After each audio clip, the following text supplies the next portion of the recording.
7 ഏകതകൾ, 7 once.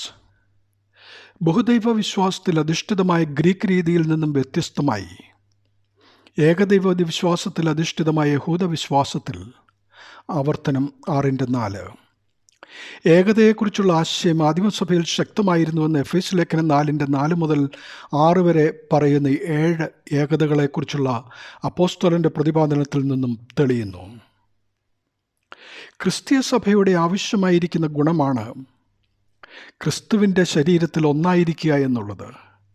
ബഹുത്വം പാപത്തിൻ്റെ ഫലമാണ്. പുതിയ നിയമത്തിലേക്ക് വരുമ്പോൾ രക്ഷ എല്ലാറ്റിനെയും ക്രിസ്തുവിൽ ഒന്നായി ചേർക്കുന്നു. അങ്ങനെ ഒന്നായി ചേർക്കുന്നതിൻ്റെ ചില ഉദാഹരണങ്ങൾ ഇവയാണ്. 1. ഏക ആത്മാവെന്നത് പരിശുദ്ധാത്മാവെന്ന ഏക ആത്മാവിൻ്റെ ഏക ഉറവിടത്തെയും 2.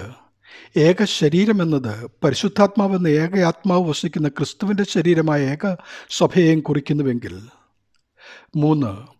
ഏക പ്രത്യാശ എന്നത് സൃഷ്ടിയുടെ മുഴുവൻ ക്രിസ്തുവിലുള്ള ആത്യന്തിക ഐക്യത്തെയും 4.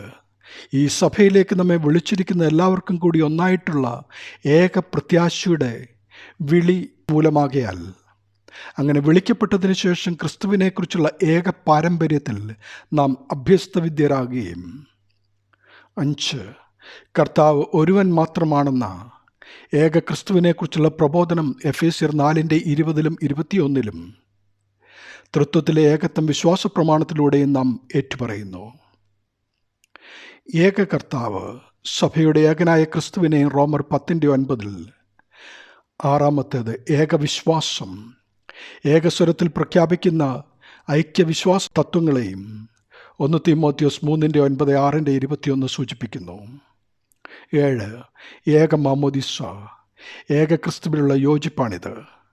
ഇത് ക്രിസ്തുവിൽ മാമോദീസ ഏറ്റിരിക്കുന്നവരുടെ ഇടയിൽ ഭിന്നത ഉണ്ടാകാതിരിക്കുവാനുള്ള സൂചന കൂടിയാണ്.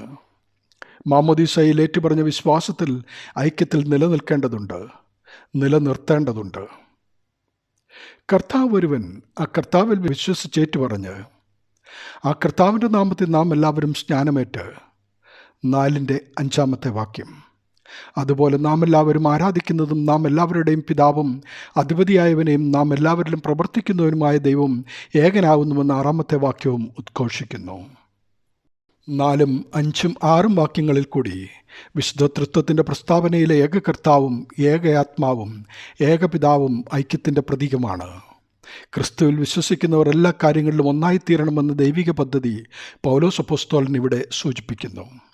സഭയുടെ അസ്തിത്വത്തെ നിർവചിക്കുന്ന ഈ 7 അടിസ്ഥാന ഒന്നുകളെ വിശ്വാസ ജീവിതത്തിൻ്റെ ഭാഗമായി സ്വീകരിക്കുമ്പോഴാണ് നാം വിശ്വാസത്തിൽ തികഞ്ഞു വരുന്നതെന്ന് ഓർക്കുക. ദൈവനാമം മഹത്വപ്പെടട്ടെ. ആമീൻ.